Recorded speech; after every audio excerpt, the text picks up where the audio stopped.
afternoon, everybody. So, I unfortunately could not film my video of what I'm going to be reading this morning on this my day off because I had a tax appointment to get to. So, here I'm filming this in the afternoon.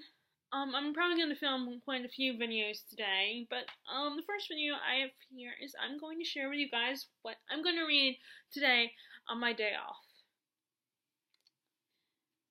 So, I did try to read a little bit on my way to the appointment because it was, it was a little bit ways away, so I tried to do a little bit of reading, but okay, so I mentioned this on my previous videos. I was starting to feel like I might be coming down with a cold, so I'm sure you can tell by my more nasally sounding voice that yes, I am congested. Luckily, I don't have all the gross stuff that comes with it, at least not yet. I mean, there's a little bit of it, but it's not like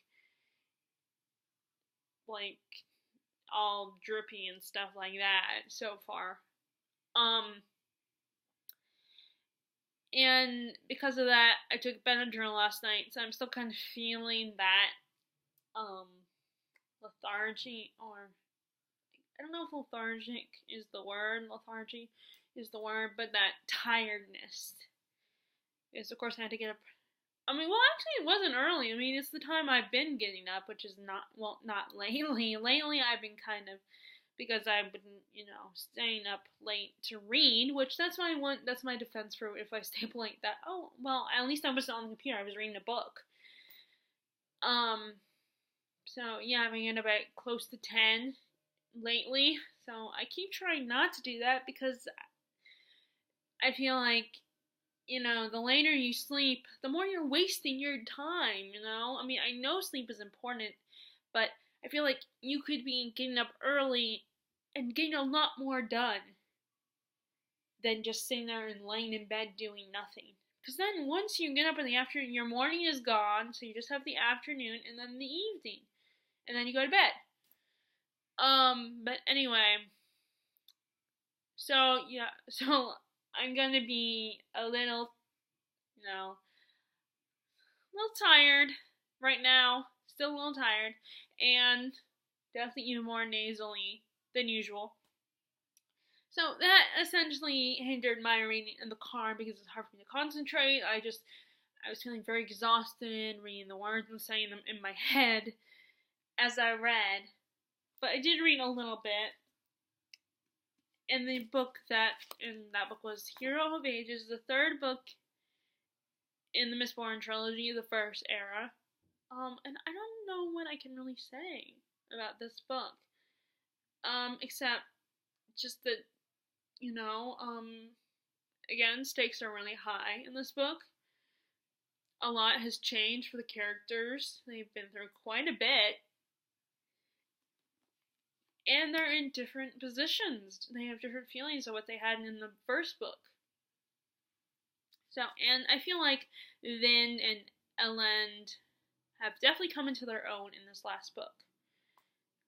I did get spoiled, though. I think I got a little spoiled by what's going to happen to these characters by the end of the book. And that was an accident, because it was one of these things where I was watching a video where someone was talking about, I don't remember what it was they were talking about, but they mentioned what happens to the characters, those two characters in this book.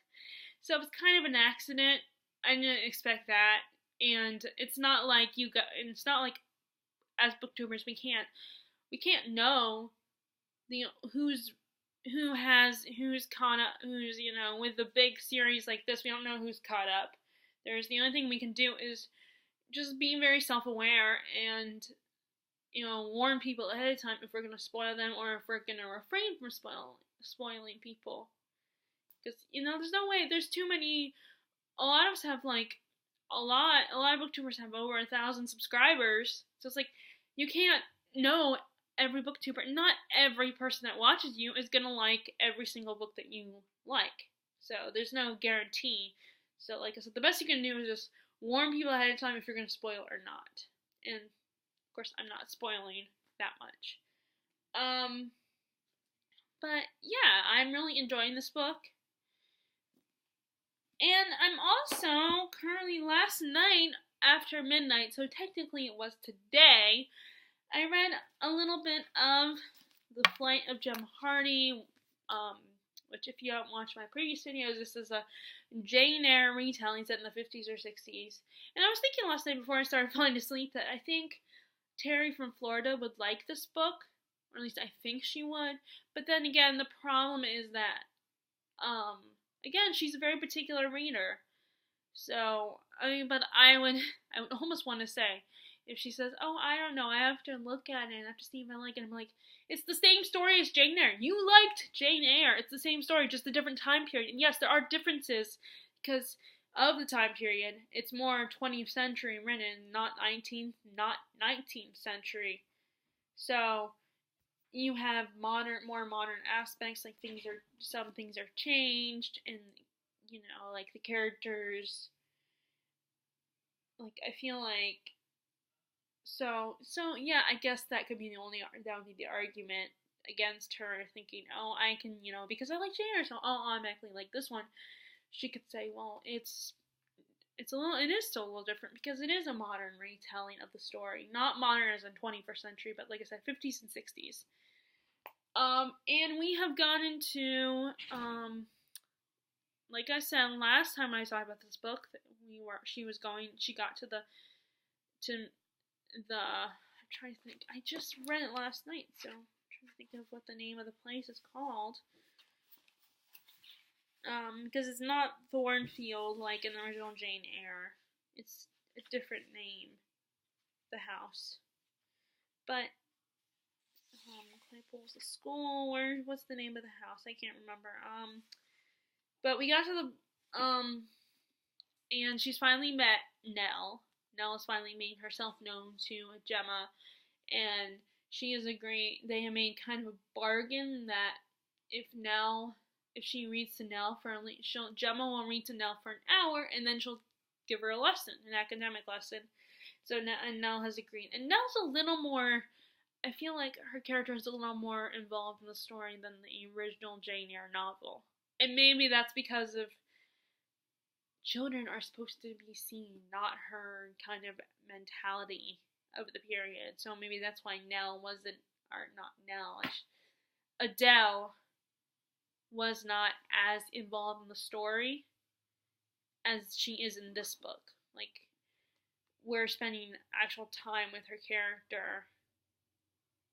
And now, it's been a long time since I read the original Jane Eyre, so maybe she was more involved than I'm thinking in the original book. And, she's, like, very spunky and spirited and a bit of a tomboy. And then, of course, either way, there's going to be differences. Of course, it's not going to be the same story. And then we just met Mr. Sinclair, who is kind of the Rochester character. And I think he's a little bit nicer to Nell than Rochester was to Adele. But I'm guessing because in this book, one of the main differences is that Nell is actually his niece. She's not his ward. She's not a character that, where he was told, oh, she's biologically your child. That was the thing. Like, a ward, I think, my understanding of a ward is that they could technically be yours, but it's a 50-50 chance that they're your child kind of situation. I think that's how it was for at least with Rochester. But he does say, I remember in the book, or maybe I'm thinking about the movie, I don't remember, but he was like, does this child even look anything like me? Like, he's questioning the fact that this child is his. And her mom in the original story I think she was a bit of a slut. Or at least, I don't know if she was actually just a high-paying prostitute or wealthy prostitute or not. But I don't think she was. I think she was just like a dancer or something. I don't remember. But I know that she's pretty well off. Enough to spoil Adele a little bit.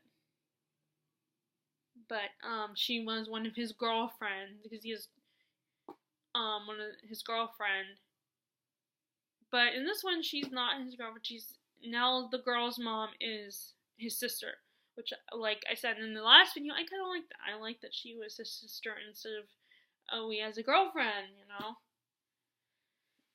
That was a nice change. And again, I still don't know what his age is because they're still keeping Gemma is the same age as Jane was. She's 18. And again, I don't know if that would be considered as if people would notice that or pay attention to the fact if Sinclair was in his 30s and she's in her. I mean, there's still some old-fashioned ideas back then of certain things, but I think this is This is set in the 20th century, so mid 20th century. So, I don't know if that would him being that much older than her, but then maybe the author would want to stick to that. I don't know. That might be one of the things she doesn't want to change.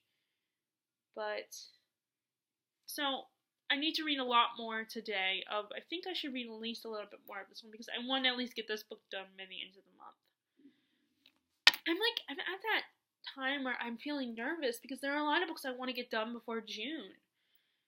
And I was just thinking about Nevernight. Nevernight is a book I want to get done before June. I think I'm at the halfway point in Nevernight, which I'm not reading that right now, but I do want to get that one done before June as well.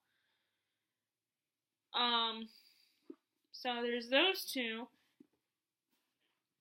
I also, before I get to the classics, because there's two classes I'm gonna read this today. I'm gonna dip my toes and read a little bit of them today. I want to get this trilogy read as well. This is the second book. This is the Falconer trilogy, and I want to get this read so that when my friends come in May, I can see about giving at least, I don't know about Therese, but Larissa, I'm gonna see about her taking this.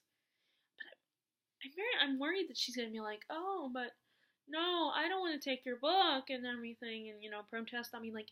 And then, I'm going to tell her that, no, it's going back to the Gibbons bookstore. Yes, I like the story, but I don't want to keep it.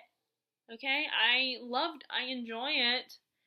And I'm assuming I still will enjoy it, but I don't want to keep it. I don't have the shelf space, and I'm not going to get any more shelf space. So either you're going to take it or it's going back to the bookstore. And just because I donate books does not mean I didn't like the book. For me, it's more like, is it a book that I'm going to reread? Is it a book that I absolutely love? And so far, this trilogy, yes, I really do enjoy it. I like it so far. But it's not one that foreseeable future, I'm thinking, okay, I gotta crack down and be like, okay, is this really a book that I love? Is this a book that I feel is worth keeping? Because, again, I'm not getting any more shelf space than what I have. So that's when I'm concerned that she'll protest and and that's the only one I could think of. I know that sounds a little dramatic, but that she'll object to it because, oh, if you like it, you should keep it. It's like, no, I can't keep it because I don't have the space. I need to make a decision, and right now it's down to the one. I'm having trouble getting rid of books because I'll go through these periods where, like, I'm getting nervous because, my mom has said to me in the past that I'm not getting you another shelf, and I can't afford to get myself another shelf. So if I want to keep buying books, well, then I gotta donate books or give them away to someone. So I have to make decisions, and right now it's kind of hard. And a lot of these books I haven't really read yet. Like, I'm pretty sure I got rid of most of the books that I've read already. Not all of them, but most of them. So I have to be like, okay, is this a book that I really absolutely have to keep? And that's also when I go on Goodreads and look at the reviews. If it's a book that I haven't read, but I'm not sure if I'm really interested, or like I was interested in the moment, but now I'm not interested anymore. So I go on Goodreads and look at reviews. I don't ever look at I honestly don't ever look at the average. I just watched a video last night. I think it might have been Olive from Book Olive's video about average ratings on Goodreads. And I was just saying that I don't actually look at the average rating. I go straight to the review section. Because I always sense the Gibbons bookstore the selection isn't as wide.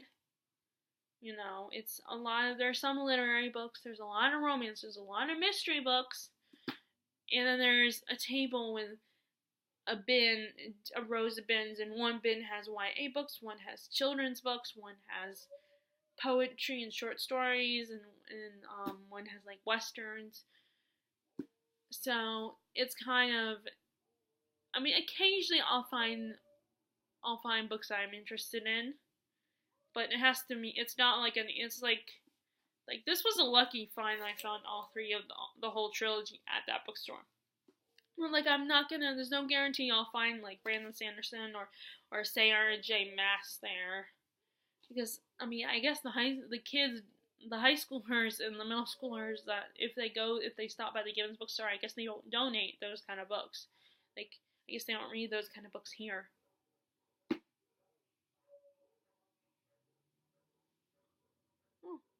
Oh dang, there's a bit of a dog. I wonder if my parents can hear that. Well, our yard is fenced in, so hopefully Rascal's okay. I'm sure my parents will. If they hear it, they'll. But, unless maybe one of them is outside.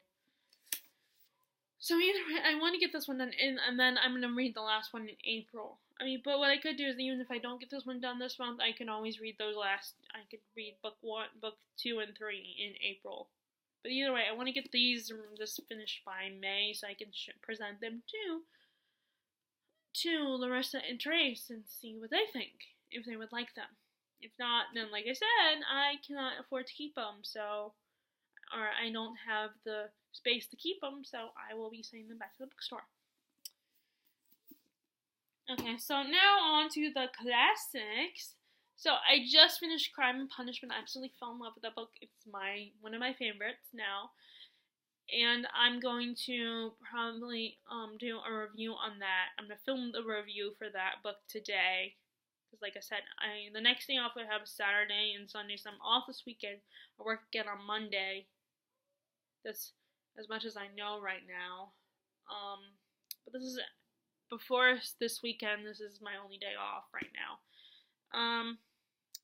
So I do want to start The Phantom of the Opera because I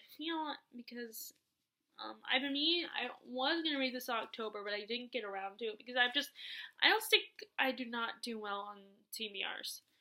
But I feel like this kind of is considered a mystery. You know, I definitely want to read, like who is the Phantom and what's the story, and so in a way it kind of has a mystery feel to it.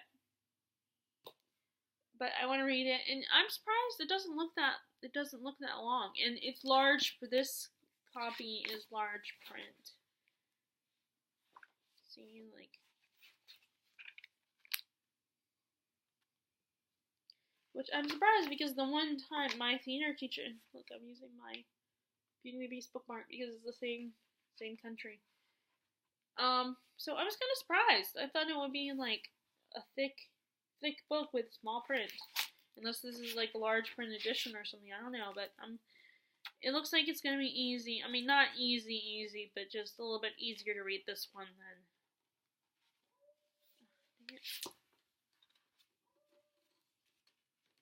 So I'm gonna start that one today in case. Oh, there's a bit of an autograph in here. It was covered by the Dust Jacket. I can't read the name.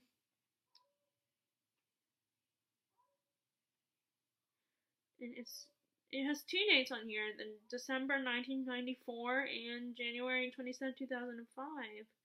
I can't read the person's name, but it's kind of cool. That's the appeal of a used bookstore, is that you might come across someone marking a book. I hate that when I have a cold and then you can kind of feel the gross stuff coming.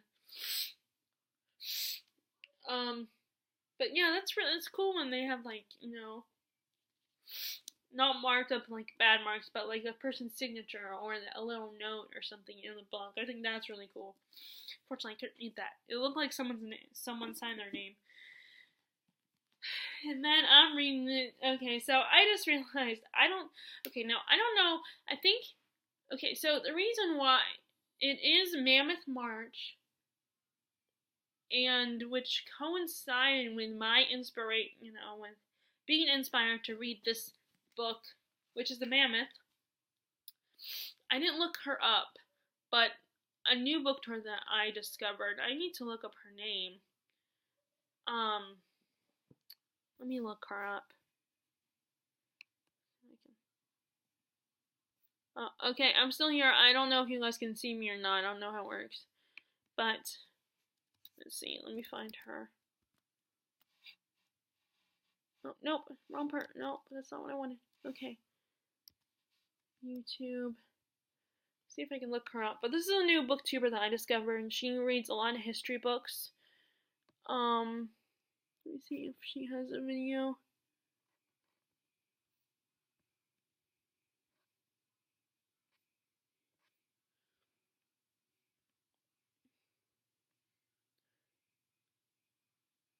Let's see. Oh, that's right. Luke Perry died. If you watched,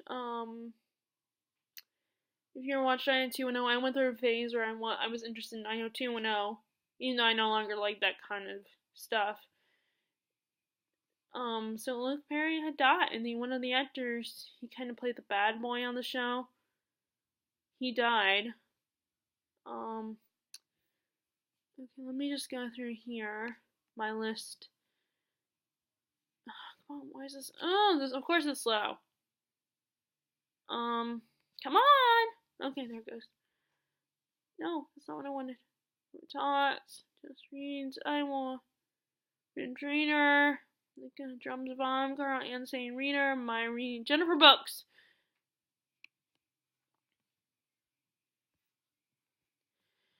Okay, now let me minimize this so you can. So, sorry about that. I should have looked her up before I started filming, but Jennifer Brooks is the one who she's a new booktuber. She reads a lot of historical fiction. So far that's because she has talked about that the most. In classics, I think classics too. That's the one I remember the most, is that she reads a lot of historical fiction, especially like big historical events like the War of the Roses, the books on the Medici family, and apparently she's really interested in Napoleon Bonaparte. So she, and I think the Tudors, that would include the Tudors too, not the Napoleon thing, but she's interested in the Tudors as well. I think. So she was talking about this book, and I remember this is one of the books that I've had on my shelf for a long time. I've had it for years, and I still haven't gotten around to reading. I've attempted it quite a few times. So she was kind of the one who motivated me to read this book, because she talked about how she was reading this book and how she was really enjoying it. And I think because of the timing when I read this book, that's what matters when I'm going to get into a book, because this, first of all, the print is minuscule print. Let's see if you can see that. Minuscule print.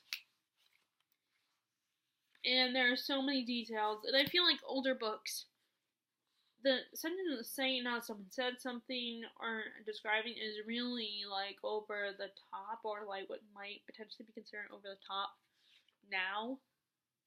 And when I was reading Crime and Punishment, one of the things that I didn't really like about that one little tiny problem, is that whenever there was a character that laughed a lot, like laughed his own jokes kind of person, and the author would Dostoevsky would always put ha ha ha whenever he was laughing, because I was, in the way I read it in my head, was ha ha ha.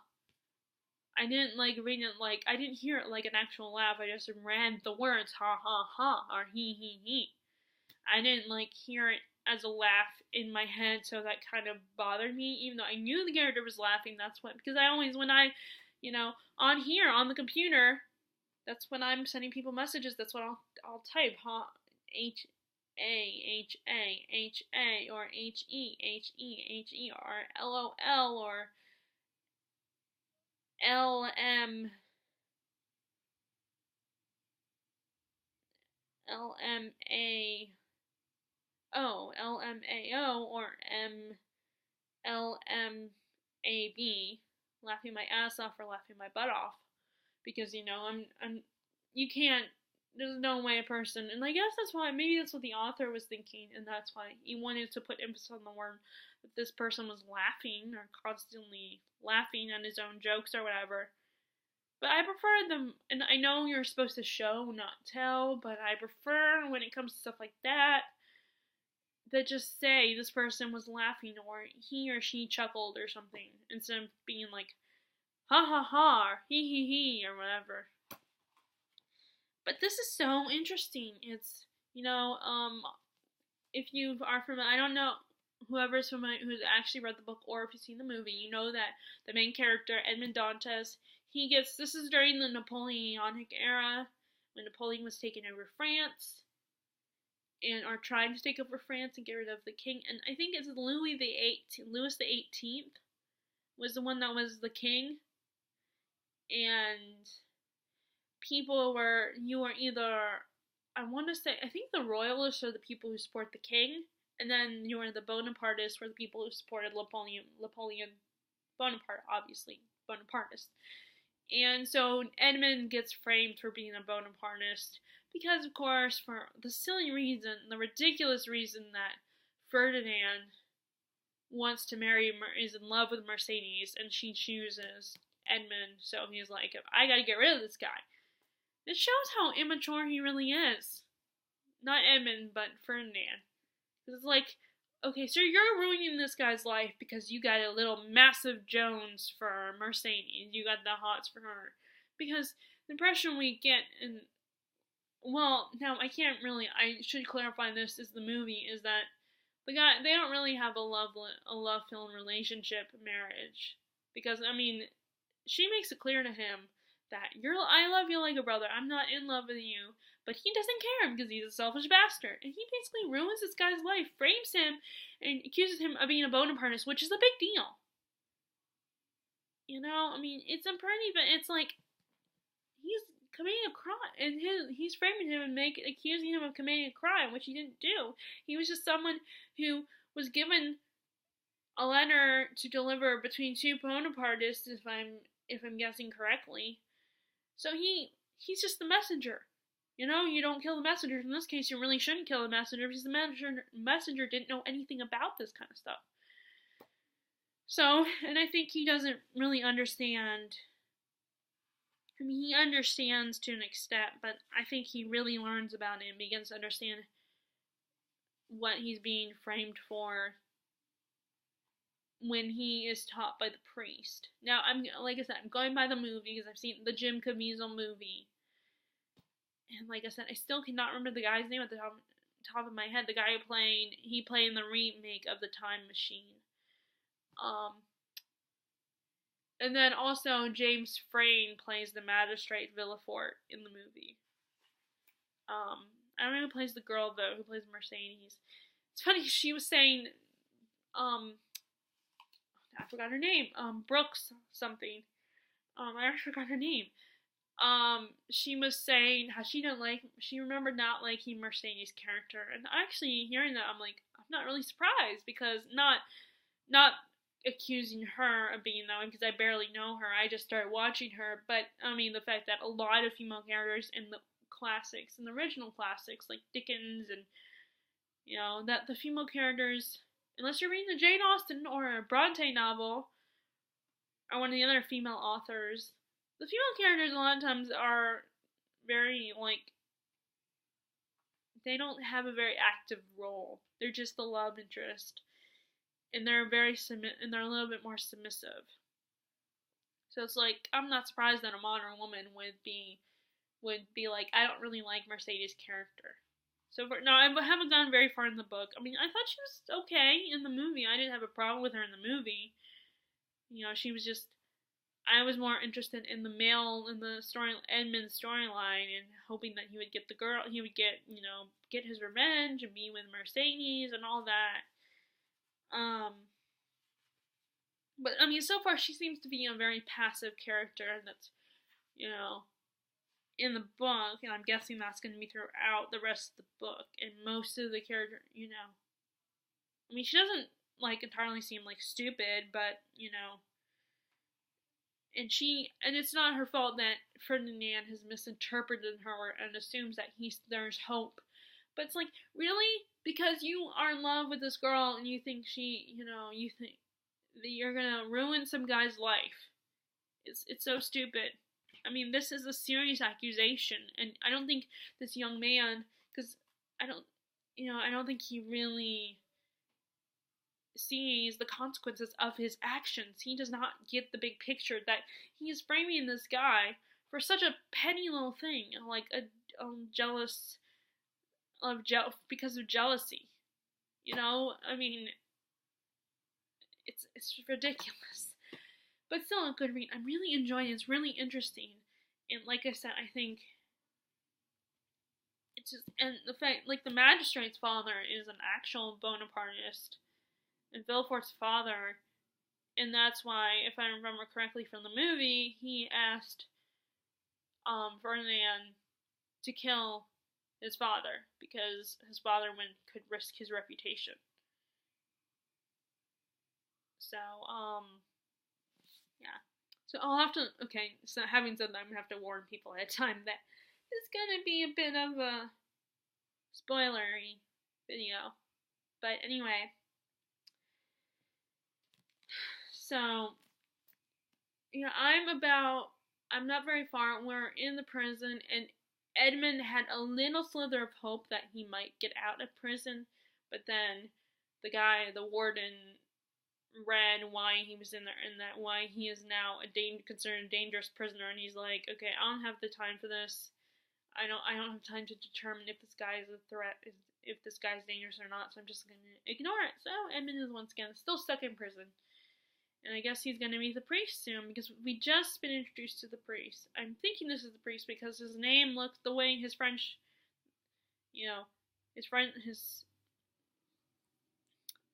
I think he's the priest, because, like, his name or whatever made me think of the word abbey, as in an abbey, like a place of worship, so worshiping God.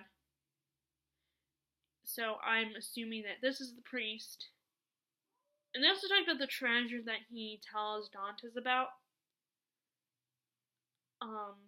So yeah. So that is my current reading right now. That's what I'm going to read. I'm going to try to read each of those books today. And would love to know what you guys are reading today. Feel free to share in the comments below. Dang it. Oh, I hate this. So, if you like this video, be sure to give a thumbs up and click subscribe if you hadn't already. And as always, to my fellow subscribers, I hope you are enjoying your reading, and I will talk to you all later. Alright, bye.